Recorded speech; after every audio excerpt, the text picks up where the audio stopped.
बिस्मिल्लाहिर्रहमानिर्रहीम। जी नाज़रीन, मैं हूं आपका होस्ट अकबर बैच। तुसी देख रहे हो आईना न्यूज़ यूट्यूब चैनल। आज का मौजू कल 5 अगस्त के हवाले दे नाल कि पीटीआई ने कल पूरे पाकिस्तान दे विच एहतजाज किया और तकरीबन पूरे पाकिस्तान दे विच पीटीआई ना ज्यादती हुई। तकरीबन जिस जगह ते पीटीआई ने एहतजाज करने की कोशिश की, लॉन्ग मार्च किया, उथे पुलिस का और पीटीआई का आमना सामना होया।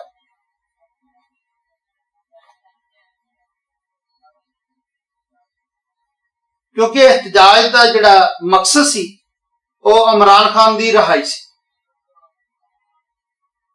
एहतजाज का मकसद सी कि इमरान खान ना जिहड़ा होने वाला जुल्म है वह रुकिया जाए, उन्होंने बंद किया जाए। एहतजाज जिहड़ा कोई एक दिन वास्ते नहीं, उन्हें कहा जिन्नी देर तक इमरान खान नूं तुसीं रिहा ना किया उन्नी देर तक असी एहतजाज करते रहांगे। इस तो पहले जिहड़ी पीटीआई की क्यादत सी उहदे विच बहुत सारे दोस्तां नूं सजा जिहड़ी 10 साल की सुनाती। उस तो बाद उन्होंने नाहल जिहड़े तकरीबन 9 तो 10 लोग जिहड़े आ उन्होंने नाहल करता। जदों नाहल होणगे जाहिर गल उन्हां दीयां सीटां जिहड़ियां खाली हो जाणगियां और उससे दोबारा इलैक्शन होएगा। जो दोबारा इलैक्शन होएगा फिर वो या नून लीग नूं दिता जाएगा या पीपल पार्टी नूं। लाहौर ने भी दस दिता कि पीटीआई अज भी लाहौर का किला है। खैबर पख्तूनख्वा, बलोचिस्तान वाले, केपीके वाले ने और पिंडी वाले ने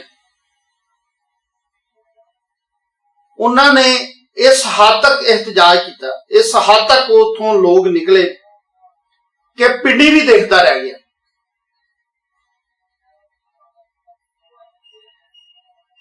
और जिहड़ा ये इनकलाब सी इहदा इक्को ही मुखालफ नारा सी कि इमरान खान नूं रिहा करो। उस तो बाद वकला जिहड़ी तंजीमां है उन्हां भी लाहौर दे विच अपना एहतजाज रिकॉर्ड कराया और पुलिस और वकला जिहड़े ने उन्हां दी काफी देर तक आपस च हाथापाई होंदी रही और मुड़के पुलिस नूं वापस मुड़ना पिया। क्योंकि वकला है ही इन्नी तादाद दे विच।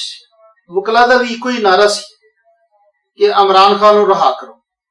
उहदे खिलाफ जिन्ने भी झूठे केस ने उन्हां दे विच उन्हां नूं बरी किया जाए। क्योंकि उन्हां दे उपर ना तो कोई करप्शन सी, ना कोई ऐसा केस है धांधली दा कि जिहदी वजह तो उन्हां दे उपर केस किए जाण। उहदा इक्को ही मकसद है उन्हां नूं अंदर रखण दा कि जिन्नियां जिहड़ियां पार्टियां ने नून लीग और पीपल पार्टी और उस तो बाद जिहड़ियां उन्हां दीयां तहादी पार्टियां उन्हां नूं इक्को ही खौफ है कि अगर इमरान खान बाहर आ गया, अगर इमरान खान नूं मौका दिता इन्हें फिर सानू नहीं छड्डना। इन्हें सानू ऐसा खुडे लाउणा है कि उस तो बाद सानू किसी ने वोट भी नहीं पाना, साडे अल किसी ने वेखना भी नहीं। अगर ये जेल दे विच ही मर जाए, इनू कतल कर दिता जाए, इनू हादसाती मौत दी जाए ते साडी इह तो जान छुट सकती। वरना अवाम जिहड़ी है इस हद तक साडे खिलाफ हो गई है कि अवाम ने दोबारा सानू वोट नहीं देना। पीटीआई का भी जिहड़ा मकसद सी अपने कायद वास्ते एहतजाज जिहड़ा कीता है, ये दुनिया पूरी नूं दसिया है कि पीटीआई अज भी सब तो बड़ी जमात है। ਇਹ ਜਿੰਨਾ ਪੀਟੀਆਈ ਤੇ ਇਹਨਾਂ ਨੇ ਜ਼ੁਲਮ ਕੀਤਾ, ਜ਼ਿਆਦਤੀ ਕੀਤੀ, ਉਨੀ ਪੀਟੀਆਈ ਜਿਹੜੀ ਆ ਉੱਪਰ ਆ ਰਹੀ। ਔਰ ਉਸ ਤੋਂ ਬਾਅਦ ਇਹਨਾਂ ਨੇ ਪੀਟੀਆਈ ਦੀ ਜਿਹੜੀ ਰਿਆਨਾ ਡਾਰ ਸੀ ਉਹਨੂੰ ਵੀ ਇhtਜਾਜ ਦੇ ਦੌਰਾਨ ਗ੍ਰਿਫਤਾਰ ਕੀਤਾ। ਔਰ ਇੰਟਰਨੈਸ਼ਨਲ ਮੀਡੀਆ ਜਿਹੜਾ ਸਾਡਾ, ਉਹਨੇ ਵੀ ਇਹਦੀ ਭਰਪੂਰ ਕਵਰੇਜ ਕੀਤੀ।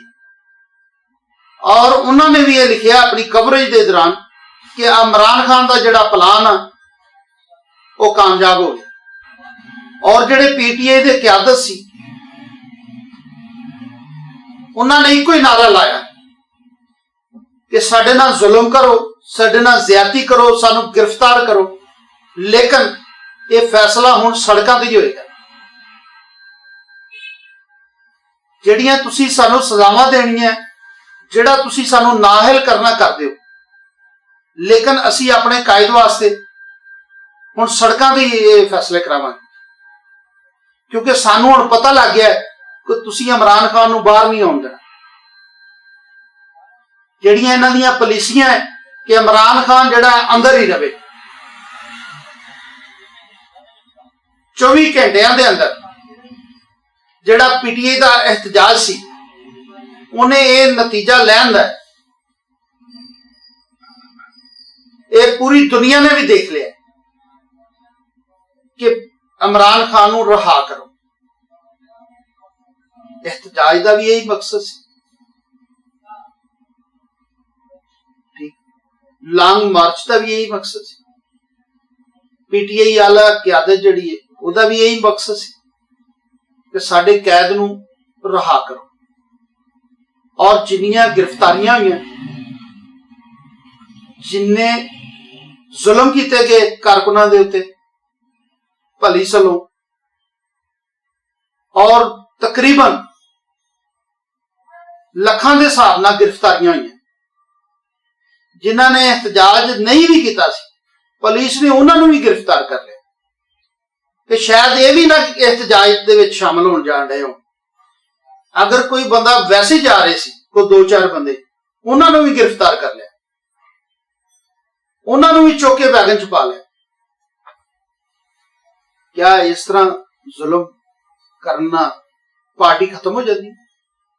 ਜਾਂ ਇਸ ਤਰ੍ਹਾਂ ਜ਼ਿਆਦਤੀ ਕਰਨ ਨਾਲ ਇਹ ਬੰਦੇ ਜਿਹੜੇ ਆ ਅੰਦਰਾਂ ਚ ਵੜ ਜਾਣਗੇ, ਇਹ ਲੁਕ ਜਾਣਗੇ? ਬਲਕਿ ਪਾਰਟੀ ਮਜ਼ਬੂਤ ਹੋਏ। ਕਿਉਂਕਿ ਹਮੇਸ਼ਾ ਜਿੰਨਾ ਹੀ ਜ਼ਬਰ ਕੀਤਾ ਗਿਆ, ਜਿੰਨੀ ਜ਼ਿਆਦਤੀ ਕੀਤੀ ਗਈ, ਜ਼ਾਲਮ ਜਿੰਨਾ ਵੀ ਜ਼ੁਲਮ ਕਰ ਸਕਦਾ ਸੀ, ਬਾਤਲ ਹਮੇਸ਼ਾ ਮਿਟਿਆ।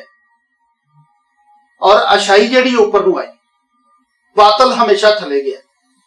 ਵਕਤੀ ਤੌਰ ਇਸ ਤਰ੍ਹਾਂ ਹੀ ਲੱਗਦਾ ਕਿ ਮੈਦਾਨ ਬਾਤਲ ਨੇ ਮਾਰ ਲਿਆ, ਲੇਕਿਨ ਕੁਫਰ ਹਮੇਸ਼ਾ ਹੀ ਨੀਚੇ ਗਿਆ।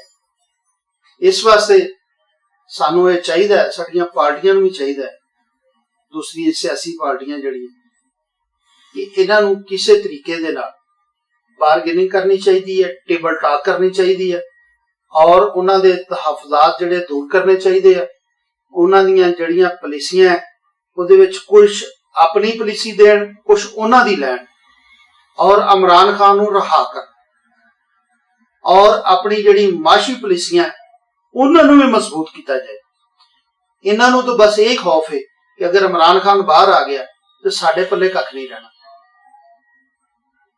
ਪੀਪਲ ਪਾਰਟੀ ਨੂੰ ਵੀ ਇਹ ਖੌਫ ਹੈ ਕਿ ਜੇ ਇਮਰਾਨ ਖਾਨ ਬਾਹਰ ਆ ਗਿਆ, ਸਾਡੀ ਵੀ ਸਿਆਸਤ ਦਫਨ ਹੋ ਜਾਣੀ, ਸਾਡੀ ਵੀ ਸਿਆਸਤ ਖਤਮ ਹੋ ਜਾਣੀ।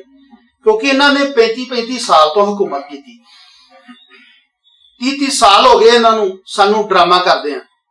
ਪੀਪਲ ਪਾਰਟੀ ਆਈ ਹੈ, ਉਹਨਾਂ ਆਪਣਾ ਚੂਰਨ ਵੇਚਿਆ ਹੈ, ਨੂਨ ਲੀਗ ਆਈ ਹੈ, ਉਹਨੇ ਵੀ ਆਪਣਾ ਚੂਰਨ ਵੇਚਿਆ, ਲੇਕਿਨ ਉਹ ਚੂਰਨ ਹੁਣ ਖਤਮ ਹੋ ਗਿਆ ਕਿਉਂਕਿ ਦੁਨੀਆ ਨੂੰ ਅਵੇਅਰਨੈਸ ਹੋ। ਇਮਰਾਨ ਖਾਨ ਨੇ ਇਸ ਹੱਦ ਤੱਕ ਅਵੇਅਰਨੈਸ ਦੇਤੀ ਹੈ ਕਿ ਇੱਕ ਬੱਚਾ 8 ਸਾਲ ਦਾ, 7 ਸਾਲ ਦਾ, ਉਹਨੂੰ ਵੀ ਪਤਾ ਚੱਲ ਗਿਆ ਇਹ ਕਰਪਟ ਨੇ, ਇਹ ਚੋਰ ਨੇ।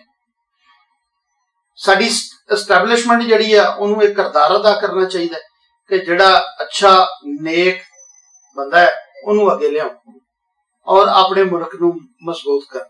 ਜੀ ਬਹੁਤ ਸ਼ੁਕਰੀਆ। ਅੱਲਾਹ ਹਾਫਿਜ਼।